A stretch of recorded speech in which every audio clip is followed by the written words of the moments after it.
ఈ రోజు ఆ కియా వల్ల 50,000 మందికి ఉద్యోగాలు ఉపాధి ఈరోజు ఉన్నాయి. అదేవిధంగా ఈ ప్రిజనరీ జగన్ వాళ్ళ తండ్రి ముఖ్యమంత్రిగా ఉన్నప్పుడు ఏకంగా లేపాక్షి నాలెడ్జ్ హబ్ పేరుతో 8,844 ఎకరాలు భూసేకరణ చేశారు.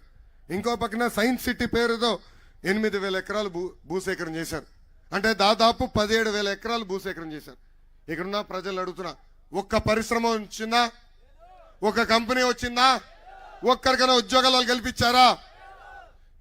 అందుకే ఈ సభాముఖంగా అనంతపురం జిల్లా ప్రజలకు నేను హామీ ఇస్తున్నా, ఆ భూములు మళ్ళీ తిరిగి ప్రభుత్వం తీసుకుని పెద్ద ఎత్తున ఉద్యోగాలు ఉపాధి కల్పించే బాధ్యత వ్యక్తిగతంగా నేను తీసుకుంటానని హామీ నేను ఇస్తున్నా.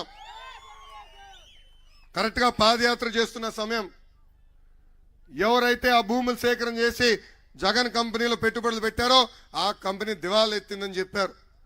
10,000 కోట్ల రూపాయలు విలువైన భూమిని కేవలం 500 కోట్ల రూపాయలతో కొనేదానికి ప్రయత్నించాడు ఈ జగన్ మేనమామ రవీంద్రనాథ్ రెడ్డి. ఆనాడు నేను గట్టిగా మాడితే ఆ పనులు ఆపేసే పరిస్థితి. అంటే మీరు చూడండి, ఎక్కడ చూసిన ఇసుక దందా, భూదందా ఇదే జరిగే పరిస్థితి.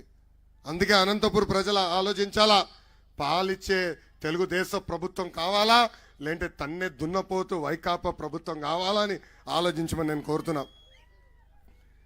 ఇంకా ఉరవకొండ నియోజకవర్గం గురించి నేను ఎంత చెప్తే తక్కువ బా. మన కేశవ్ అన్న 3 తరాలకి వారధిగా పనిచేసిన వ్యక్తి. విశ్వవిఖ్యాత నట సార్వభౌమ స్వర్గశ్రీ నందమూరి తారక రామారావు గారి దగ్గర ట్రైనింగ్ పొందిన వ్యక్తి కేశవ్ అన్న.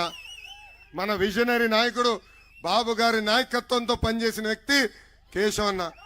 ఈ రోజు ఒక యువ నాయకుడిగా నేను అనేక పనులు చేయాలంటే ఒక అన్నగా నా వెనకాల నిలబడి నాతో పరిగెత్తే వ్యక్తి కేశవ్ అన్న.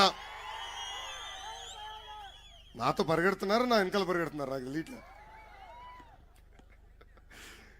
కేశవ్ అన్న నాయకత్వంలోనే నియోజకవర్గం అద్భుతంగా అభివృద్ధి చెందింది.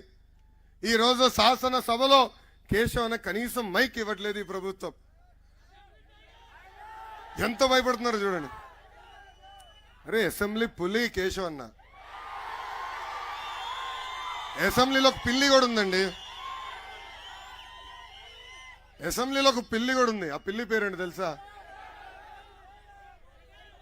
జిమ్ లాంటి జగన్. అది ఈరోజు ఆంధ్ర రాష్ట్ర పరిస్థితి.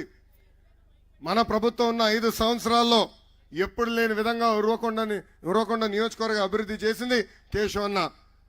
ఆనాడు శాసనసభ్యుడు కాకపోయినా ఎప్పుడు నా వెనకాల తిరిగి నాకు ఈ రోడ్డు కావాలి, ఆ సీసీ రోడ్ వేయించండి, ఆ తాగునీటి పథకం పూర్తి చేయమని ఎప్పుడు నన్ను వెంటాడేవారు. నేను శాసనసభలో మంత్రిగా ఉన్నప్పుడు బయటికి వచ్చి కనీసం టాయిలెట్కి వెళ్ళని రెడీగా ఉన్నాడు ఆయన కాగితాలు పట్టుకుని. ఇదిగో ఈ ఒక్క కాగితం సంతకం పెట్టు, ఈ పని అయిపోతుందని చెప్పి పని చేయించుకున్న వ్యక్తి అయినా. ఎప్పుడు